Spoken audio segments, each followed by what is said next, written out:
Download करें जनमत Haryana app. एक तरफ कृषि कानूनों के विरोध में दिल्ली बॉर्डर से लेकर प्रदेश के अलग अलग टोल प्लाजा पर किसानों का आंदोलन जारी है, वहीं दूसरी तरफ 1 अप्रैल से सरकार की तरफ से प्रदेश में गेहूं की खरीद शुरू हो गई है। हालांकि मौसम की वजह से इस बार गेहूं देरी से पकी है और इसी वजह से मंडियों में फिलहाल आवक ज्यादा नहीं आ रही है, लेकिन 8 अप्रैल के बाद मंडियों में गेहूं की आवक बढ़ जाएगी और खरीद पूरी तरह से शुरू हो जाएगी। किसानों के खातों में 72 घंटे के भीतर पेमेंट भी पहुंच जाएगी। इन सब के बीच किसान आंदोलन के नाम पर गुंडाराज चरम पर है। मनोहर लाल सरकार के मंत्रियों विधायकों को उनके क्षेत्रों में घुसने नहीं दिया जा रहा है।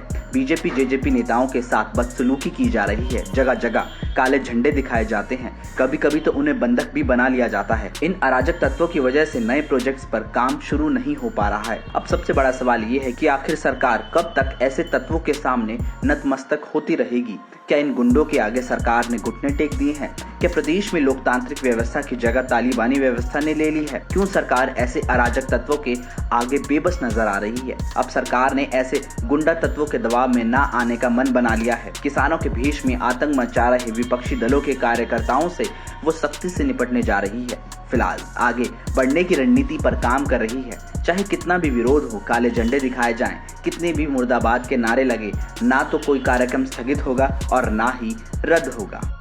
हम भी करते थे, विपक्ष में थे। लॉ एंड ऑर्डर कोई हाथ में ना ले।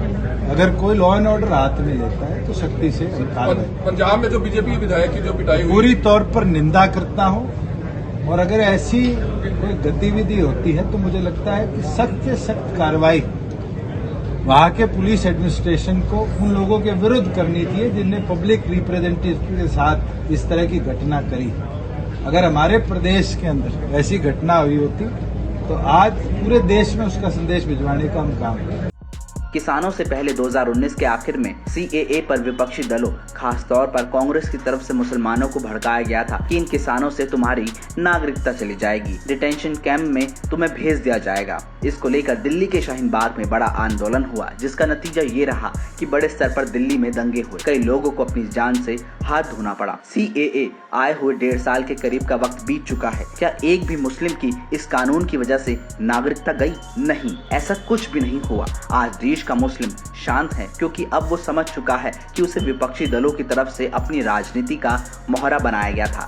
जब CAA पर कांग्रेस की रणनीति फेल हुई तो उन्होंने कृषि कानूनों के खिलाफ किसानों को भड़काना शुरू कर दिया कि इससे तुम्हारी जमीन चली जाएगी, MSP खत्म हो जाएगी, और दिल्ली के अलग अलग बॉर्डर्स पर किसानों का आंदोलन भी शुरू करवा दिया। इसका एक केंद्र भी कांग्रेस शासित पंजाब ही रहा।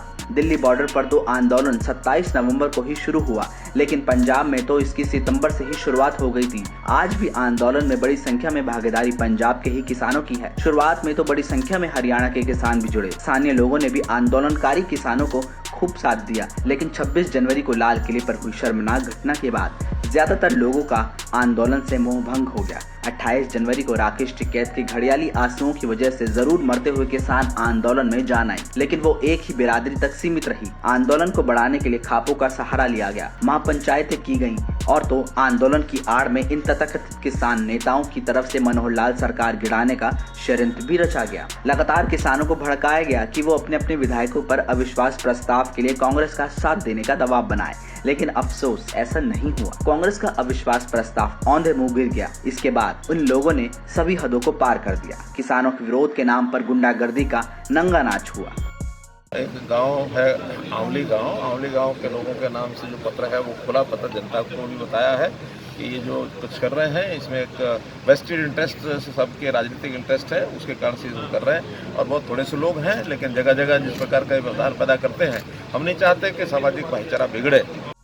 पिछले साल 10 सितंबर को कृषि बिलों का पीपली में विरोध कर रहे किसानों पर पुलिस ने लाठीचार्ज किया, जिससे कुछ लोगों को चोट भी आई। लोगों की पूरी सहानुभूति इन किसानों के साथ रही। लोग किसानों के साथ खड़े दिखाई दिए। वहीं 3 अप्रैल को ऐसा ही कुछ रोहतक में हुआ, लेकिन लोगों ने कोई सहानुभूति नहीं दिखाई, न ही वो इन किसान रूपी गुंडों के साथ खड़े दिखाई दिए। ऐसा इसलिए हुआ कि लोग अब इनके इरादों को समझने लग गए हैं कि ये किसानों के भीष में जातिवादी उन्माद से ग्रस्त लोगों का ग्रुप है, जो कहीं भी विरोध के नाम पर गुंडागर्दी करने चला जाता है। इनकी प्राथमिकता किसान का हित नहीं, सिर्फ मनोहर लाल सरकार का अंधा विरोध है। दिल्ली बॉर्डर्स पर तो लोग वैसे ही अपने काम धंधे खत्म होने की वजह से इनसे दूर हो गए हैं। फिलहाल प्रदेश में गेहूं की खरीद जारी है। जल्दी ही किसानों के खाते में भी पैसे पहुंचने शुरू हो जाएंगे और किसानों को समझ में आ जाएगा जिस MSP के खत्म होने का डर दिखाकर हमें सड़कों पर बिठा दिया गया, वैसा तो कुछ भी नहीं हो रहा। ऐसे में वो किसान आंदोलन से दूर हो जाएंगे और जहां सिर्फ जातिवादी मानसिकता से ग्रस्त लोग बच जाएंगे, उन लोगों से सरकार अपने हिसाब से निपट लेगी। अब देखना यह है कि विरोध के नाम पर चल रहे गुंडाराज को सरकार कैसे खत्म करती है। ब्यूरो रिपोर्ट, जनमत हरियाणा। राजनीति के आगे, राजनीति के पीछे, हर हलचल को जानने के लिए हमारे YouTube चैनल जनमत हरियाणा को लाइक करें, सब्सक्राइब करें और अपडेट रहने के लिए बेल आइकन दबाना ना भूलें। देखते रहें जनमत हरियाणा, सच के अलावा कुछ भी नहीं।